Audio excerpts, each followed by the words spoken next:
የኦሮሞ ብልጽግና የሚል የከብቶችና የእበቶች ስብስብ ነው ማለት ይቅርታ አርጉልኝ ለቃላቴ ቃላቶቹ ግን ይመጥኑታል የኦሮሞ ብልጽግና ወይንም ኦህዴድ የከብትና የእበት ስብስብ ከነሱ ጋራ የሰላም ድርድር ሊኖር አይችልም ጭንቅላታቸው ድፍን ሀገር መምራት ማስተዳደር ይቀርና ቤተሰብ መምራትም የማይችሉ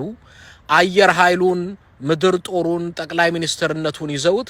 ሀገሪቱን ፈነቃቅለው ኢኮኖሚውን አድቅቀው የዛሬ በጣም የሚገርማችሁ ከሻቢያ ጋራ ምስራቅ ጦር የሚባል ኢትዮጵያ የምስራቅ እዝ ጦሩ እንዳለ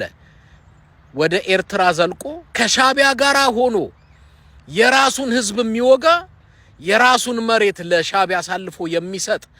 በኢትዮጵያ ታሪክ ውስጥ እንደዚህ ያላየሁም አልሰማውም ከዚህ በላይ ባንዳነት ምን አለ የኢትዮጵያን ሰራዊት ሰብስበ ኤርትራ ገብተ ከሻቢያ ጋር ሆነ የትግራይን ህዝብ የምትወጋ መሬቱን ለጠላት አሳልፈ የምትሰጥ ደንቆሮ የእበትና የከብት ስብስብ መሪ በኢትዮጵያ እንደዚህ ታይቶ አይታወቅም በጣም አዝናለሁ ለትግራይ መንግስትና ህዝብ ምክሬ ከሻቢያ ጋራ ሆኖ ከወጋ እናንተ ለምን ሌሎችን አትጋብዙም ባንዳ ሆኖ እየወጋችሁ ህዝባችሁን ያፈናቀለ ንጹሃንን እየገደለ ከሆነ የትግራይ ህዝብ አንተም ሌሎችን ጋብዝ ሱዳን ይሁን ግብጽ ይሁን አውሮፓ ይሁን ጋብዝና ህዝብህን አድን ተከላከል ነው ማለት እንጂ ከነዚህ እበትና ከብቶች ጋራ በንግግር የሚፈታ ነገር የለም